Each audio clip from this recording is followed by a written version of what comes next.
Hey Rockstars, good evening. So இந்த வீடியோவில் நான் எப்படி ஒரு 0லேருந்து 1 lakh per month within a year போனேன் அப்படிங்கிறது தான் எக்ஸாம்பிள்ஸோட நான் உங்களுக்கு சொல்ல போகிறேன். ஸோ இதுக்காக நான் ஒரு 6 கேப்சூல்ஸ் எடுத்தேன். என்னடா நான் கேப்சூல்ஸ்லாம் பேசுகிறேன்னு பார்த்தீங்கன்னா, இது ஏன் நான் கேப்சூல்ஸ்னு சொல்கிறேன்ட்டு உங்களுக்கு வீடியோ போக புரியும். லைக் 4th and 5th பாயிண்ட்லாம் கிட்ட நியர் ஆகும்போது நான் அதை ஏன் கேப்சூல்ஸ்னு சொல்கிறேன்னு உங்களுக்கு புரியும். இதில் ஒரு கம்ப்ளீட் ப்ளூ பிரிண்ட்டாக உங்களுக்கு எல்லாமே கொடுத்துட்டேன். ஸோ எப்படி நீங்கள் ஒரு 1 lakh per monthக்கு போகிறதுக்கு வந்து நான் என்னென்ன ஸ்ட்ரீம்ஸ்லாம் படிக்கணும் அப்படிங்கிறது இல்லை.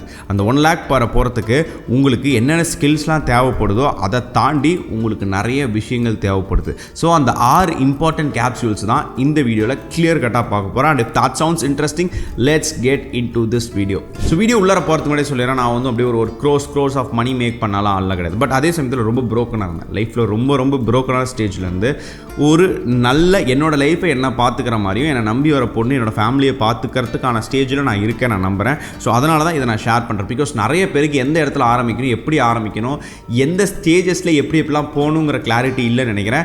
மேபி நான் ஒரு ப்ரோக்கன் கிட்டாக இருந்து இப்போது என்னோட லைஃப்பை பார்த்துக்கிற ஒரு ஸ்டேஜில் இருக்கிறனால மேபி அது உங்களுக்கு கனெக்ட் ஆகும்னு நினைக்கிறேன். லைக் ஒரு பக்கத்து வீட்டு பையன் சொல்கிற மாதிரி உங்களுக்கு புரியும்னு நினைக்கிறேன். ஸோ அதனால தான் I am taking this video. So number 1, taking calculative risk. So ரொம்ப இம்பார்ட்டண்ட்டான பாயிண்ட் நினைக்கிறேன். நான் ஜாப் போயிட்டு இருந்தேன். ஸோ அந்த ஜாப் போயிட்டு இருக்கும்போது எதனால இது போயிட்டு இருக்கோம் அப்படின்னு ஒரு ரொம்ப ஒரு என்ன சொல்கிறது, என்ன அறியாமே என்ன ஒரு பெரிய ஒரு டிஸ்டர்ப் பண்ணிட்டு நைட்டு தூங்கும் போது எந்திரிக்கும் போது எல்லா டைமுமே எனக்கான ஒரு பர்சனல் வேல்யூ, எனக்கான ஒரு பர்சனல் பிராண்டிங்கிற வார்த்தை அப்போ எனக்கு தெரியல. எனக்கான ஒரு பர்சனல் வேல்யூ நான் இம்ப்ரூவ் பண்ணிக்கணும்னு நினைக்கும் போது தான் கோவிட் வந்துச்சு, ஷட் டவுன் ஆனிச்சு. ஸோ அந்த டைம் அப்போ எங்கள் அப்பாவும் தவறிட்டார். எனக்கு என்னென்னா திரும்பவும் எனக்கு ஜாப் போக முடியாது, எனக்கு அதுக்கு பதிலாக வேறு எதாவது பண்ணணும். ரிஸ்க் எடுக்கிறேன், பரவாயில்ல, எனக்கு நிறைய கடன் இருக்குது, எனக்கு நிறைய ப்ராப்ளம்ஸ் இருக்குது, பட் இருந்தாலும் ரிஸ்க் எடுக்கிறேன்னு எடுத்த ரிஸ்க் தான். பட் அதே சமயத்தில் ரொம்ப கால்குலேட்டிவாக நான் எடுத்தேன். இந்த சென்ஸ் ரொம்ப ஹை ரிஸ்க், எனக்கு கண்ணுக்கு அதாவது என்னால் கண்ட்ரோல் பண்ண முடியாத ரிஸ்க் எடுக்கலை. எனக்கு சஸ்டெயினபிளாக இருக்கிறதுக்கு எங்கள் அம்மா கிட்டேருந்து ஒரு இன்கம் சோர்ஸ் இருந்துச்சு. அதே சமயத்தில் எங்கள் அப்பாவோட கடை இருந்துச்சு. இதெல்லாம் எனக்கு அட்லீஸ்ட் சாப்பாடு போட்டுரும் அப்படிங்கிற ஒரு கால்குலேட்டிவ் ரிஸ்க் ரொம்ப எடுத்தேன். ஒரு 25-26 வயசில் வேலையை வந்து ரிசைன் பண்ணேன். எங்கள் அப்பா தவறிட்டார். அதே சமயத்தில் இந்த விஷயம் யூடியூப்குள்ளே இறங்கும்போது ரொம்ப ரிஸ்க்காக நான் எடுக்கலை. இந்த சென்ஸ் எனக்கான ஒரு back and source and backup source இருந்துச்சு. அது ரொம்ப காஸ்ட்லியாக இருக்கும்னு அவசியம் கிடையாது. ஸோ நீங்கள் எடுக்க போகிற ரிஸ்க் முன்னாடி ஒரு கால்குலேட் பண்ணிக்கோங்க. ஓகே, இதை எடுத்தால் நான் இப்படி ஆகிட்டேன்னா சமாளிக்கிறதுக்கு என்ன இருக்குது, இதை எடுத்தால் இப்படி ஆகிட்டேன்னா சமாளிக்கிறதுக்கு என்ன இருக்குது. ஒன்றா ஏஜ், ஓகே எனக்கு 21 வயசு தான், நான் சமாளித்து மேலே வந்துடலாம். ஓகே எங்கள் அப்பாவோட பிஸ்னஸ் இருக்குது, மேலே இந்த மாதிரி கால்குலேட்டிவ் ரிஸ்க்காக எடுக்க பாருங்கள். ஏன் நான் சொல்கிறேன்னா, இப்போது ரொம்ப அதிகமான ரிஸ்க் எடுத்திங்கன்னா ரொம்ப காம்படிஷன்ஸ் லெவல் அதிகமாக இருக்குது. நான் 2021 சொல்கிறேன், அப்போயே காம்படிஷன்ஸ் இருந்துச்சு. இப்போ 2023 எக்கச்சக்கமான காம்படிஷன்ஸ் போயிட்டுருக்கு. அந்த காம்படிஷன்ஸை நீங்கள் பீட் பண்ணி மேலே போகணுன்னு நினச்சிங்கன்னா கால்குலேட்டிவ் ரிஸ்க்காக எடுக்க பாருங்கள். ஸோ இதெல்லாம் பண்ணும்போது உங்களோட பிரெயினுக்கு நீங்கள் ஒரு ப்ராப்பரான ட்ரைனிங் கொடுக்கலாம். இதெல்லாம் உங்களால் பண்ண முடியாதுன்னு நினைக்கிறேன். ஸோ அதுக்காக நான் உங்களை என்ன பண்ண சொல்கிறேன்னா, train your brain transform your future அப்படிங்கிற ஒரு ஆடியோ புக்கை நான் உங்களுக்கு கேட்க சொல்கிறேன், தமிழில் கேட்க சொல்கிறேன். ஏன் சொல்கிறேன்னா, உங்களுக்கு இவ்வளோ லாங் ப்ராசஸ் வேணாம், எனக்கு கொஞ்சம் ஈஸியாக ட்ரெயின் பண்ணிக்கணும் அப்படின்னு உங்களோட பிரெயினை நீங்கள் ட்ரெயின் பண்ணணும்னு நினைக்கிறேன். நீங்கள் ஒரு பெரிய அளவுக்கு ட்ரான்ஸ்ஃபார்ம் பண்ணணும்னு நினச்சிங்கன்னா, ஸோ அதுக்கு நீங்கள் குக் எஃப்எம்மில் கேட்கலாம். ஏன் குக் எஃப்எம்னா தமிழில் கேட்கலாம். பெஸ்ட் ஆடியோ கிளாரிட்டி இருக்க போது, உங்களுக்கு புது ஆடியோ புக்ஸ் வரும்போது நோட்டிஃபிகேஷன்ஸ் கிடைக்க போது, ஒரு பெட்டர் அண்டர்ஸ்டாண்டிங், பெட்டர் கிளாரிட்டி, இது எல்லாமே லெஸ் தேன் மூவி டிக்கெட் உங்களுக்கு வரப்போகுது. கீழே ஃபர்ஸ்ட் கமெண்ட்லேயே டிஸ்கிரிப்ஷன் எல்லா லிங்க்ஸுமே ப்ரொவைட் பண்ணுறேன், போய் செக் பண்ணி பாருங்கள். அப்சல்யூட்லி ஒர்த் இட்டாக இருக்கும். நான் ஏன் இதை சொல்கிறேன்னா, உங்களோட பிரெயின் பர்ஃபெக்டாக ஒர்க் ஆனிச்சுனா தான், உங்கள் பிரெயினுக்கு நீங்கள் என்ன பண்ணுறீங்க, எங்கே போகிறீங்கன்னு தெரிஞ்சிச்சுனா தான் அடுத்த ஸ்டெப்புக்கே உங்களால் போக முடியும். ஸோ அதுக்கு உங்களோட பிரெயினை நீங்கள் ட்ரெயின் பண்ணி ஆகணும். அப்படி ட்ரெயின் பண்ணால் தான் நீங்கள் ட்ரான்ஸ்ஃபார்ம் ஆக முடியும். ஸோ அதுக்காக தான் உங்களை நான் இந்த ஆடியோ புக்கை கேட்க சொல்கிறேன். ஐ திங்க் ரொம்ப ஹெல்ப்ஃபுல்லாக இருக்கும்னு நினைக்கிறேன். கீழே ஃபர்ஸ்ட் கமெண்ட்லேயே டிஸ்கிரிப்ஷன் எல்லா லிங்க்ஸுமே ப்ரொவைட் பண்ணுறேன், போய் செக் பண்ணி பாருங்கள். அப்சல்யூட்லி ஒர்த் இட்டாக இருக்கும். Number 2, mastering one skill at a time. நிறைய ஸ்கில்ஸ் மேலே ஆசை இருக்கும். எனக்கு வந்து பார்த்தீங்கன்னா பிஸ்னஸ் ஸ்டார்ட் பண்ணணும்னு ஆசை இருந்துச்சு, யூடியூப் சேனல் ரன் பண்ணணும்னு ஆசை இருந்துச்சு. அதே சமயத்தில் எனக்கு நிறைய விஷயங்கள் மேலே ஆசை இருந்துக்கிட்டே இருந்துச்சு. அந்த விஷயத்தெல்லாம் நான் என்ன யோசிச்சேன்னா, எல்லாத்தையும் அட்டஸ்டிச் பண்ண ஆரம்பித்தேன். இப்படி அப்படி பண்ணணும்னு கடைசியாக பார்த்தா எல்லாத்துலேயும் அறகுறேன். இங்கே பாதி குறைச்சிருக்கேன், இங்கே பாதி குறைச்சிருக்கேன். என்னடா அது எதுவுமே எனக்கு செட் ஆகலை அப்படிங்கிற ஒரு மைண்ட் தாட் அப்படியே ரொம்ப வெக்ஸான மாதிரி ஆயிடுச்சு. பெரிய ஆண்டர்பிரினர்ஸோட அட்வைசஸ்லாம் வர ஆரம்பிச்சிச்சு. அப்போ தான் கேரி வி அப்படிங்கிறவர் வந்து என்னோட சோஷியல் மீடியா ஃபீடில் வர ஆரம்பித்தார். ஸோ அந்த செகண்ட் என்னோடய லைஃப் கம்ப்ளீட்டாக மாறிடுச்சு. ஏன் சொல்கிறேன்னா, நான் வந்து நிறையா ஸ்கில்ஸை மாஸ்டர் பண்ணுறதுக்கு பதிலாக நான் என்ன பண்ணேன்னா, எனக்கு என்னென்னலாம் தேவை, என்னென்னலாம் வரும், என்னென்னலாம் நான் கொஞ்சம் ஸ்ட்ராங்காக இருக்கேன், எந்தெந்த ஸ்கில்லாம் ரெக்வயர்டுன்னு பார்க்கும்போது இதில் ஹையஸ்ட்டு ஒரு ஸ்கில்லை பண்ணாலே எனக்கு மற்றது எல்லாத்தையுமே என்ன சொல்கிறது, ஒரு ஸ்கில் பண்ணாலே எனக்கு 70% ஒர்க் அவுட் ஆகிடும். மீதி 30% தான் எனக்கு மீதி இருக்கிற 6-7 ஸ்கில் தேவைப்படும் அப்படிங்கிறத ஃபிகர் அவுட் பண்ணிவிட்டு அந்த 70% பண்ண வேண்டிய ஒரு ஸ்கில் எடுத்துட்டேன். அதை மாஸ்டர் பண்ண ஆரம்பித்தேன். That is making videos. So first making videos தான் எனக்கு முக்கியமாக தோணுச்சு. பிகாஸ் பர்சனல் வேல்யூ இன்க்ரீஸ் பண்ணணும், பர்சனல் பிராண்ட் இன்க்ரீஸ் பண்ணணும். அதே சமயத்தில் என்னோடய ஸ்ட்ரகிள்ஸ் எல்லாத்தையுமே வெளியில் சொல்லணும். என்னை எவனுமே என்ன சொல்கிறது, நிறைய லைஃப்பில் நிறைய அனுபவிச்சிட்டேன். ரொம்ப அப்படியே வெக்ஸான அளவுக்குலாம் இல்லை, ரொம்ப ஒரு தப்பான பாதையில் போயிட்டு தப்பான பேத்து கூட பழகி தப்பான விஷயங்கள்லாம் நிறையா லைஃப்பில் நடந்தனால அதுலேருந்து வெளியில் வரணுங்கிறதுக்காக ஆரம்பித்த ஒரு பார்ட்டு தான் இது. அது ஒன் ஆஃப் த ரீசன்ஸாக இருந்துச்சு. ஸோ என்னோட ஒரு ஸ்கில்லை மேக்ஸ் அவுட் பண்ணிடணும், அதுக்கப்புறம் அடுத்தடுத்த ஸ்கில் மேலே கான்சன்ட்ரேட் பண்ணணும்னு நினச்சேன். ஸோ என்னோட வீடியோ மேக்கிங் ஸ்கில்லில் ஒரு 1 இயரில் மேக்ஸ் அவுட் பண்ணிட்டேன்னு நினைக்கிறேன். அதாவது ரொம்ப கிரிஞ்சாக வீடியோஸ் பண்ணிகிட்டு இருந்துட்டு பேசுகிற விதத்தை சொல்கிறேன்.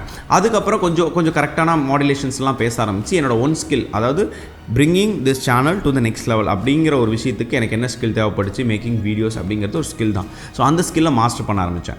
அதுக்கப்புறம் ஒரு ஸ்கில்லாக போக ஆரம்பித்தேன். So one skill at a time is always good. Initial ஸ்டேஜஸில் கொஞ்சம் ஒர்க் அவுட் பண்ணிவிட்டு நல்லா ஒரு விஷயமும் ஒர்க் அவுட் ஆக ஆரம்பித்த பிறகு நீங்கள் 4-5 ஸ்கில் ஒரே டைமில் ஒர்க் அவுட் பண்ணி பார்த்துடலாம். பிகாஸ் அப்போ உங்களுக்கு ஒரு மெச்சூரிட்டி, கிளாரிட்டி இருக்கும். பட் இனிஷியல் ஸ்டேஜஸில் அந்த அளவுக்கு ஒரு மெச்சூரிட்டி இருக்காது, அந்த அளவுக்கு ஒரு கிளாரிட்டி இருக்காது. அந்த மாதிரி டைமில் mastering one skill at a time is the best thing.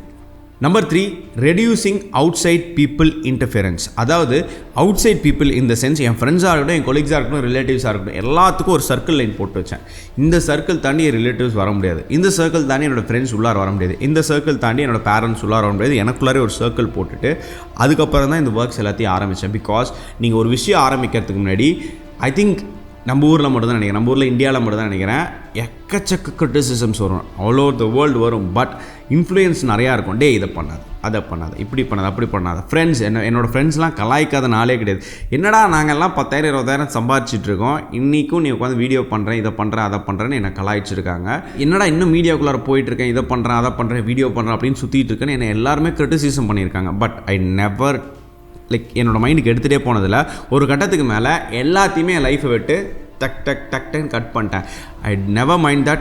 இப்போது என்னோடய ஸ்டேஜஸில் குட் பீப்புள் மட்டும் தான் என்னை சரௌண்ட் பண்ணியிருக்காங்கன்னு நினைக்கிறேன். மேக்ஸிமம் 90-95% என்னை சுற்றி இருக்கிறவங்க எல்லாம் அவங்களும் மோட்டிவேட்டடாக இருக்காங்க, அவங்களும் ஒரு நல்ல பர்சன்ஸை மட்டும் தான் என் லைஃப்பில் வச்சுருக்கேன்.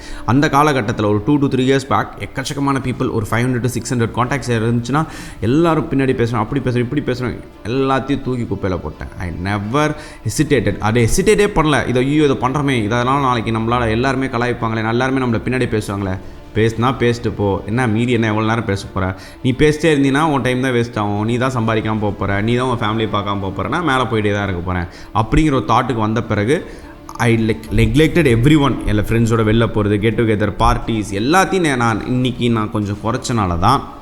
அஃப்கோர்ஸ் டீனேஜராக இதெல்லாம் தேவை தான், பட் ஒரு லிமிட்டட் லெவலில் தான் தேவை. சப்போஸ் நீங்கள் ஒரு கோல் ஓரியன்ட் பர்சன்னாக இதெல்லாம் இருந்துச்சுன்னா உங்களால் இனிஷியல் ஸ்டேஜஸில் மேலேயே வர முடியாது. ஸோ அதனால் அப்படியே அதை அடித்து நாக் அவுட் பண்ணி தூக்கி வெளில போட்டேன்.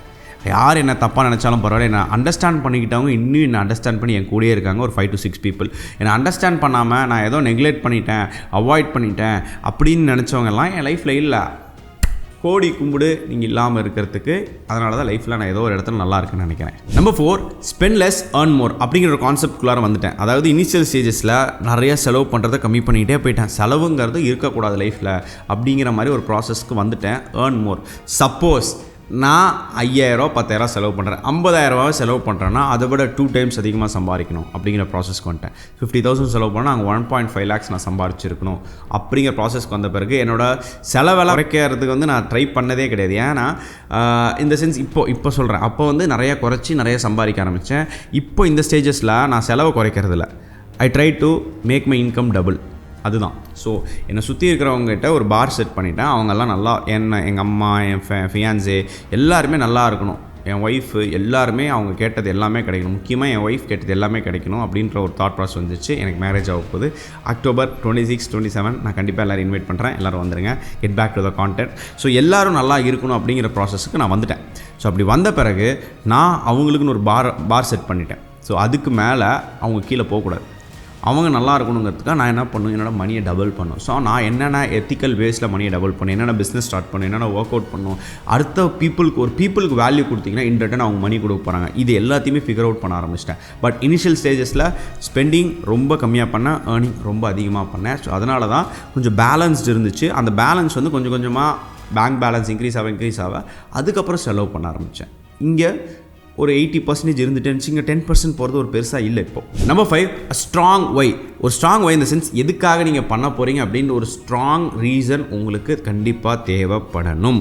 எனக்கான ஸ்ட்ராங் ரீசன் என்னென்னா, இதுக்கு மேலே என் லைஃப்பில் எதுவுமே இல்லை, நான் சம்பாதிச்சா தான் உண்டு, இல்லைனா என்னை எல்லோரும் அசிங்கப்படுத்திடுவாங்க. நான் அசிங்கப்படுத்துறதுக்கு காரணம் என்ன, 26 வயசு வீட்டில் உட்காந்துட்டு இருந்தால் யார் தான் ஒத்துப்பா, எந்த அப்பா அம்மா ஒத்துப்பாங்க, எந்த சொசைட்டி ஒத்துங்க, யார் ஒத்துப்பா, 26 வயசு வரைக்கும் சம்பாதிக்கவே இல்லை. had a strong why. இது ஒரு reason. One of the main reasons என்னென்னு பார்த்தீங்கன்னா, தட்ஸ் மை கேர்ள். ஸோ என்னோடய கேர்ளுக்கு எல்லாமே கொடுக்கணும்னு நினச்சேன். நம்பர் 2, எங்கள் அப்பா இறக்கும்போது பார்த்தீங்கன்னா he didn't have a car.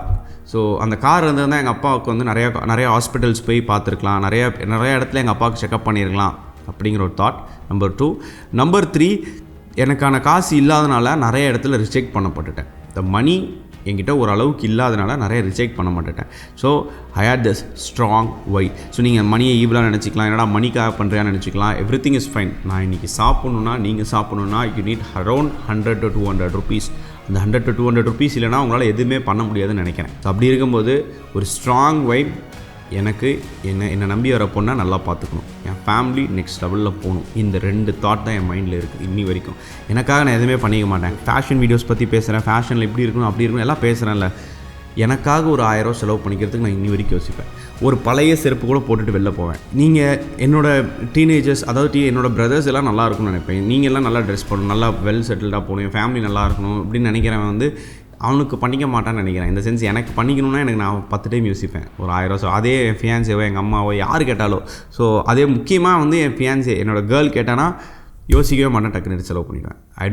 I don't mind. அது தௌசண்ட்ஸாக இருந்தாலும் லேக்ஸாக இருந்தாலும் I never mind it. Because அவங்க நல்லா இருக்கணும் அப்படின்னு நினைப்பேன். Because she is taking care of me like that.